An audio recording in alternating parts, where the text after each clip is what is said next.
서울 아파트 매수 심리가 지난해 11월 이후 4개월여 만에 진정된 것으로 나타났습니다. 원달러 환율 안정세와 글로벌 경기 회복 기대감에 국내 증시에도 훈풍을 불어넣으며 코스피가 3,130선을 회복했습니다. 세계적인 차량용 반도체 부족 사태로 현대차가 울산 공장에 이어 아산 공장 가동도 중단합니다. 오세훈 신임 서울시장 취임 후 후보 때 내놨던 36만 가구 공급에 대한 관심이 높아지고 있습니다.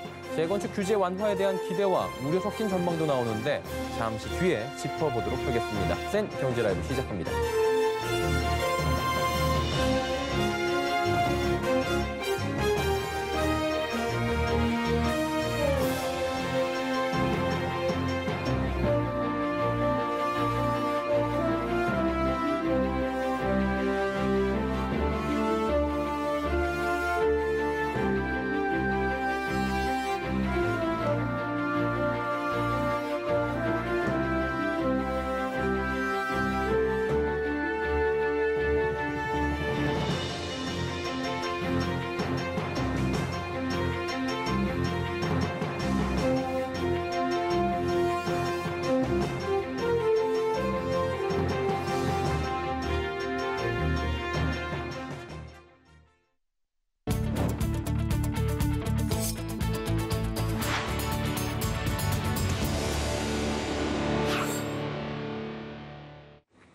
시청자 여러분 안녕하십니까? 센 경제 라이브 서정덕입니다.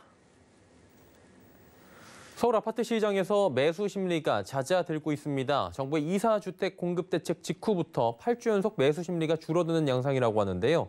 다만 오세훈 서울시장이 취임하며 재건축 등 민간 정비 사업을 활성화하겠다고 예고한 게 시장에 어떤 영향을 미칠진 여전히 변수로 남습니다. 시혜진 기자입니다. 서울 아파트 매매수급 지수가 4개월 만에 100 아래로 떨어졌습니다.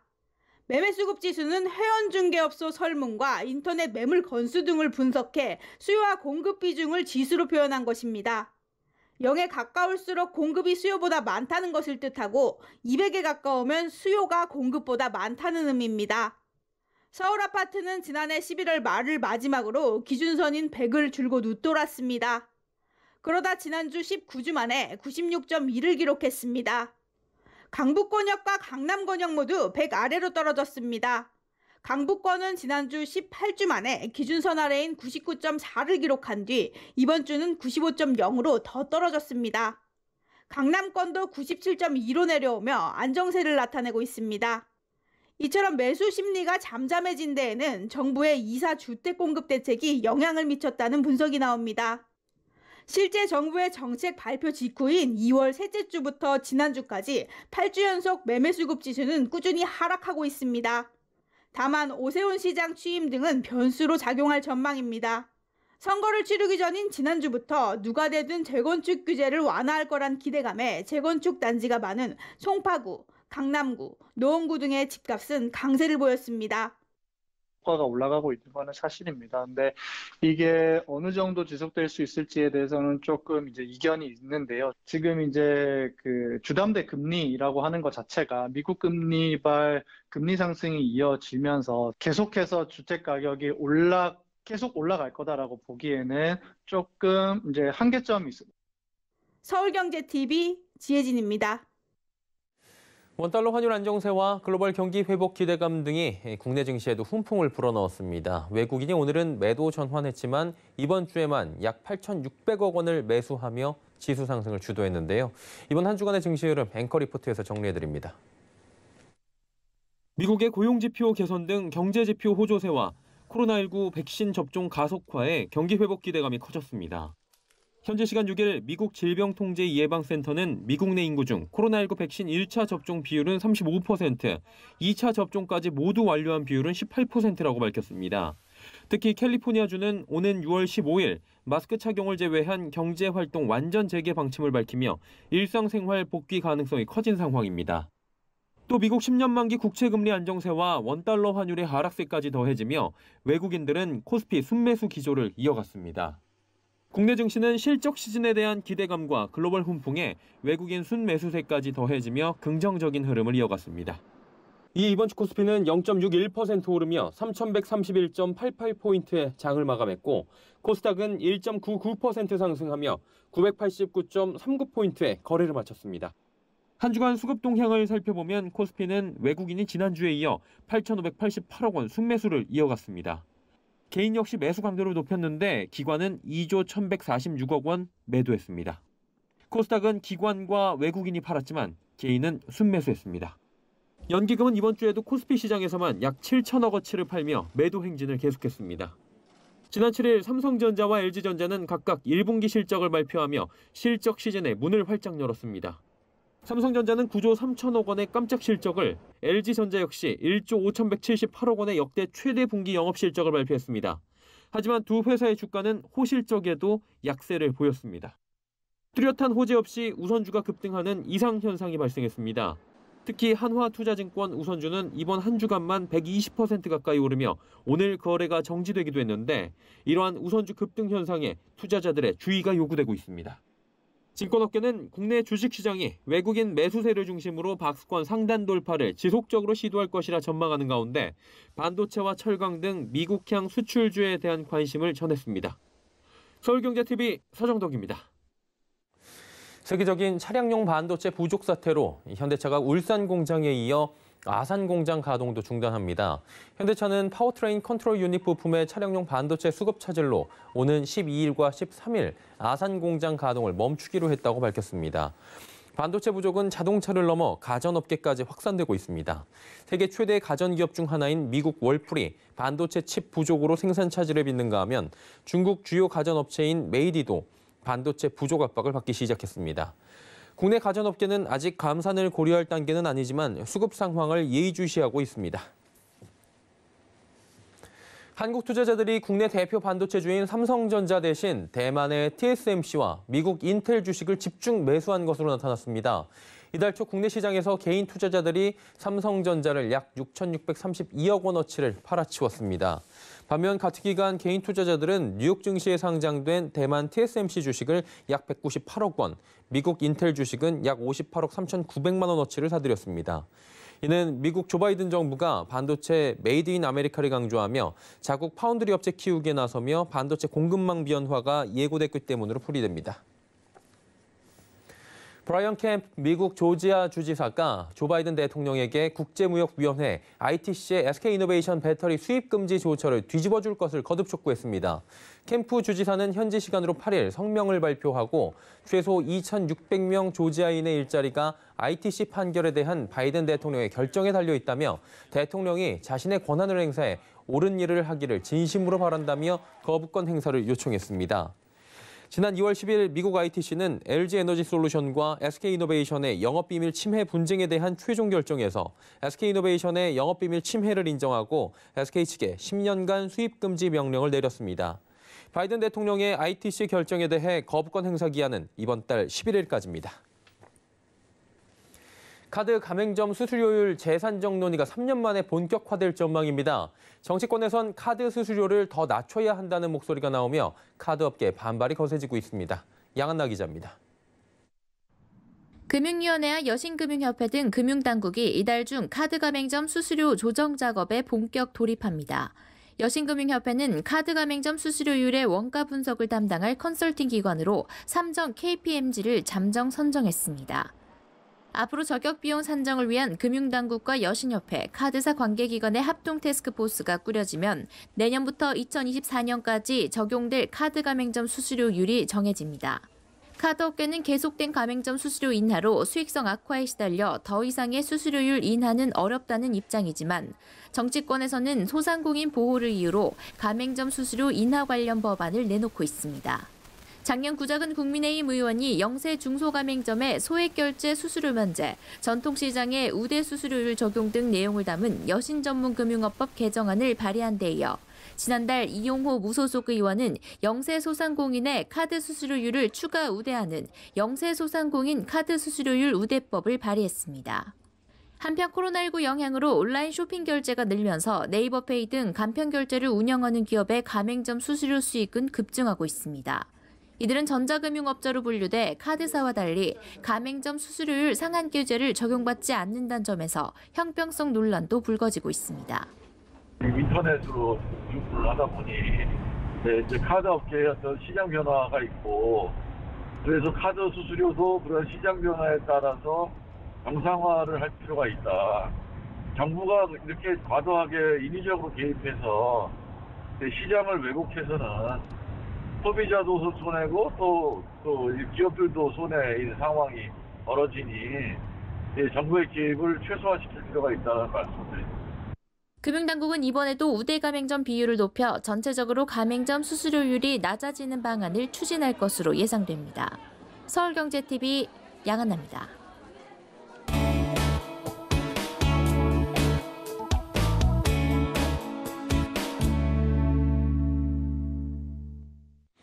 이번 4.7 재보궐선거에서 승리한 오세훈 서울시장이 임기를 시작했습니다. 후보 때 내놨던 부동산 공약들에 대한 관심도 당연히 높아질 수밖에 없는데요. 오세훈 시장 먼저 5년 이내에 36만 가구를 목표로 재개발, 재건축 등 부동산 관련 규제를 완화하겠다는 포부를 밝힌 바 있습니다. 오 시장의 임기는 그런데 1년 남짓입니다. 또 시의회 대부분이 민주당 의원들이고요. 과연 법 개정이 가능할 것인지에 대한 의문도 함께 나올 수밖에 없습니다.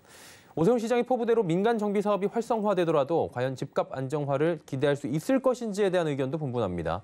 하나하나 짚어보도록 하겠습니다. 부동산부의 설석용 기자 나와 있습니다. 나와 있습니까? 네, 안녕하십니까? 예, 부동산 공약을 먼저 오 시장에 살펴주시죠.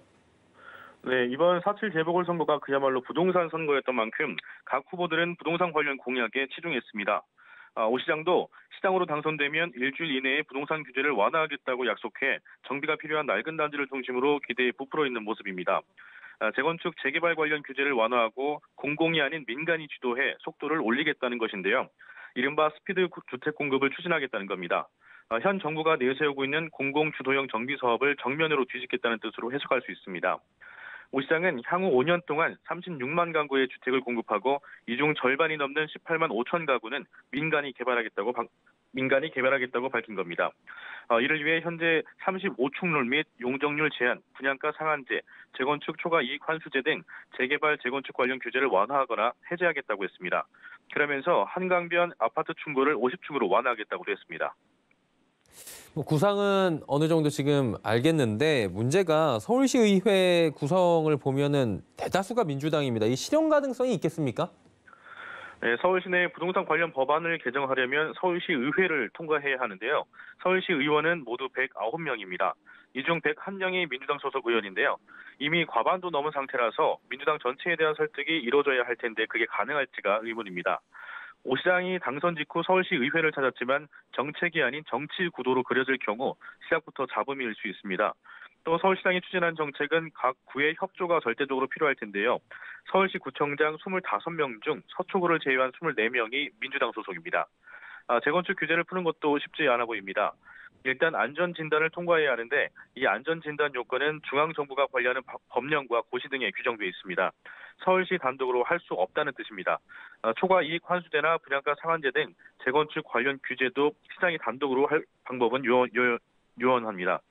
다만 정비계획 수립이나 정비구역 지정 등은 서울시장이 인하권을 가진 만큼 정부의 공급 대책이 속도를 내리면 오 시장의 협조도 필요한 상황입니다. 정부는 지난 이사 공급 대책에서 서울 도심에 32만 채를 공급하겠다고 밝힌 바 있습니다. 자, 우려에 대해서 짚어봤으면 이제 포부를 좀 살펴봐야 될 텐데 민간 주도로 진행이 된다면 결론적으로 볼 때 집값 안정화에 좀 도움이 되겠습니까? 네, 결론부터 말씀드리면 의견은 분분합니다. 신규 주택 공급의 속도를 올려야 한다는 데에는 모두가 공감대를 이루지만 결국 집값은 못 잡는다는 목소리가 큽니다. 민간이 주도하는 신규 아파트가 분상제가 적용돼 현재 시세보다 저렴하게 공급되더라도 결국 시장 매매가를 따라갈 거기 때문에 전체의 집값이 떨어지는 효과를 기대하기는 어렵다는 겁니다. 김효선 NH농협은행 올백자문센터 수석전문위원회 말을 들어보시죠. 지금 상황에서 재건축, 재개발이 잘 진행되는 좀 시그널을 주다 보니까 해당되는 일부 지역들이 많이 좀 수요가 몰리고 있는 그런 부분이긴 한데 이게 장기적으로 봤을 때는 재건축, 재개발이 좀 빨리 되면 그만큼 주택시장은 더 안정될 수도 있다라고 보여지거든요. 네, 일부에서는 오세훈식 민간주도 정비사업보다는 세대수 증가가 많은 공공주도 정비사업이 시장 안정에 더 효과가 있을 거라는 목소리도 나오고 있습니다. 일단 오 시장 당선으로 서울 부동산 시장은 개발 기대감은 높아졌습니다. 그런데 시장에 이 모든 것들이 적용될 수 있을지 우려의 목소리도 나온다라고 짚어봤는데요. 일단은 차분하게 시장 상황을 관망하는 모습도 필요해 보입니다. 부동산부의 설석용 기자였습니다. 고생하셨습니다. 네, 감사합니다.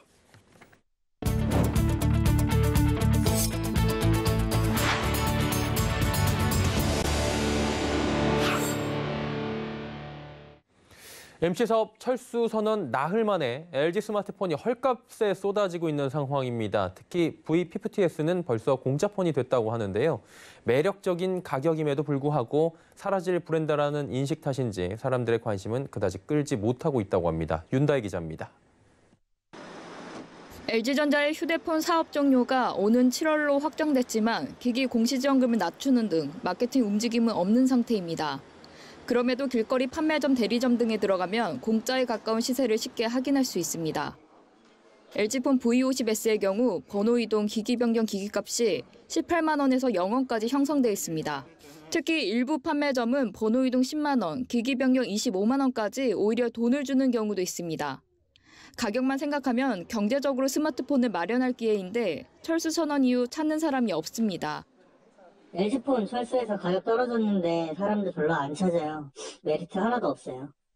LG전자는 모바일 사업을 접지만 휴대폰 운영체제 업그레이드를 3년간, AS는 4년을 지원하겠다고 약속했습니다. 그럼에도 소비자들은 사라질 브랜드의 제품을 구매하길 꺼리는 것으로 풀이됩니다. 특히 국내 3위 점유율을 차지했던 LG전자의 공백을 차지하기 위해 다른 경쟁사들이 적극적인 마케팅을 펼치고 있는 점도 LG폰의 매력을 떨어뜨리고 있습니다. 우선 삼성전자가 V50을 반납하고 갤럭시 S 시리즈 구매 시 보상 서비스를 제공하는 등 LG폰 고객 잡기에 나섰습니다. 또 애플은 아이폰 수리비와 보험료를 10% 인하했고 샤오미는 중저가 5G 폰인 Mi10 라이트의 공시지원금을 확대해 사실상 공짜폰을 판매 중입니다. 이 밖에 이통 3사가 LG 스마트폰 마케팅 지원 확대를 검토하고 있지만 입이 딱 벌어질 조건이 아닌 이상 사람들의 큰 관심을 끌기는 어려워 보입니다. 서울경제TV 윤다입니다. 올 2분기 전국적으로 역대급 신규 아파트 물량이 쏟아질 전망입니다. 오늘 부동산 114에 따르면 올 2분기 전국에 분양될 공공, 민간 아파트 분양 예정 물량은 총 13만 4,421가구로 집계됐습니다. 관련 통계를 조사한 2000년 이후 2분기 기준 가장 많은 것으로 지난해 2분기보다 1.8배가량 증가한 수치입니다. 월별로는 4월에 6만 2,435가구가, 5월엔 4만 5,039가구가, 6월엔 3만 1,447가구가 분양에 들어갈 예정입니다. 경기도 광명시 흥 3기 신도시 예정지구 일대에 투기를 한 의혹을 받고 있는 한국토지주택공사 직원들에 대해 경찰이 부동산 몰수보전을 신청한 것을 법원이 받아들였습니다. 몰수보전은 범죄 피의자의 불법 수익 재산을 확정 판결 전까지 임의 처분하지 못하도록 하는 법원의 처분입니다. 수원지법 안산지원은 LH 현직 직원 A씨와 지인 B씨 등 2명의 부패방지법 위반 사건 토지에 대해 몰수 보전을 인용했습니다. A씨 등은 오는 12일부터 법원에서 구속 전 피의자 신문을 받을 예정입니다. 이들은 6번째 3기 신도시로 발표된 광명시 흥지구 중 광명시 노은사동 땅을 취득한 혐의를 받고 있습니다. 이들이 사들인 땅은 매입 당시 25억 원 수준이었지만 현재는 102억 원으로 2년에서 4년 새 4배가 뛴 것으로 알려집니다. 금융감독원 제재심의위원회가 라인펀드 사태와 관련해 손태승 우리금융지주 회장에게 중징계를 내렸습니다. 금감원 제재심은 어제 오후 2시부터 자정까지 3차 제재심을 열어 손 회장에 대한 징계 수위를 사전 통보한 직무정지보다 한 단계 떨어진 문책 경고로 결정했습니다. 우리은행도 통보된 6개월 업무 일부 정지에서 줄어든 3개월 업무 일부 정지의 중징계와 과태료가 부과됐습니다. 금감원이 결정한 제재는 사안에 따라 증권선물위원회 심의와 금융위원회 의결을 거쳐야 최종 확정됩니다. 국내 주식 투자자 셋 중 1명은 주식 한 종목에 집중 투자하는 것으로 나타났습니다. 예탁결제원에 따르면 지난해 상장법인 2,352개사의 주식 소유자 중 한 종목만 보유한 투자자는 310만 명인 것으로 조사됐습니다. 이는 전체 주식 투자자 중 33.8%에 달하는 수치입니다. 한 종목에 이른바 몰빵하는 투자자 비중이 높아지며 단일 종목 위험 노출을 피해 분산 투자를 해야 한다는 지적이 나옵니다. 국민연금이 국내 주식 비중의 목표치를 상향하기로 결정했습니다. 오늘 결정에 따라 연기금의 매도세가 진정될 것으로 보이는데요. 자세한 소식 서청석 기자가 전해드립니다. 국민연금이 국내 주식의 전략적 투자 비중 상한을 기존 18.8%에서 19.8%로 높인다고 밝혔습니다. 권덕철 보건복지부 장관 겸 국민연금 기금운용위원장은 오늘 열린 기금운용위원회 회의에서 지난달 말 국내 주식 자산 배중 비중이 허용 범위 상단을 초과하고 있는 상황이라며 주식 비중 리밸런싱에 대한 당위성을 강조했습니다. 권 장관은 회의를 통해 투자 비중 제약으로 매일 기계적 매도를 진행하는 것은 바람직하지 않다며 주식 투자 비중을 상향 조정하기로 했다고 밝혔습니다.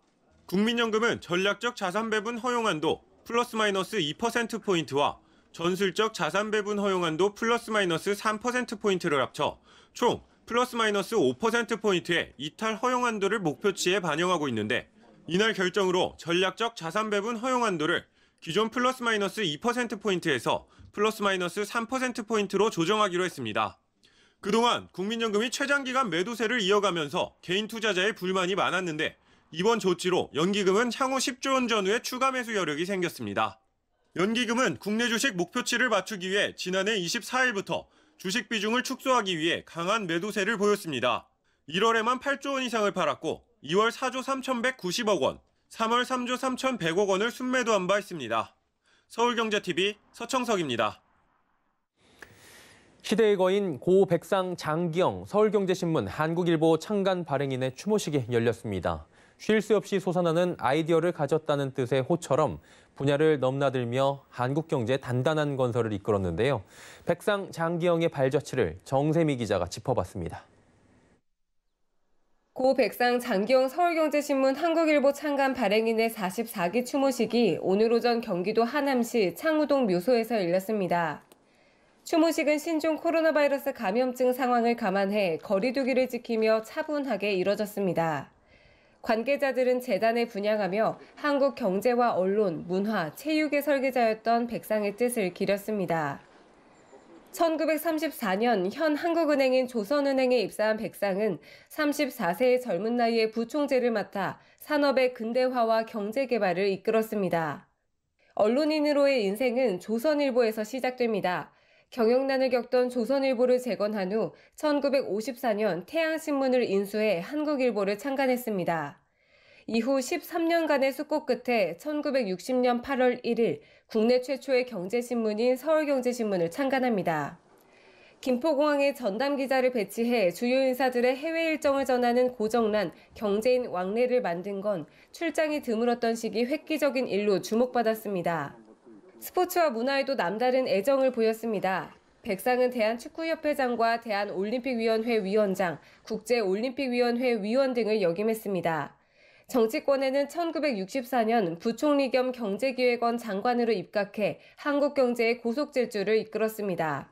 한국의 경제와 언론, 정치, 문화, 스포츠에 단단한 초석을 닦은 백상. 코로나19로 혼란에 빠져 있는 현재 시대를 앞서간 백상의 정신은 큰 가르침을 주고 있습니다. 서울경제TV 정세미입니다.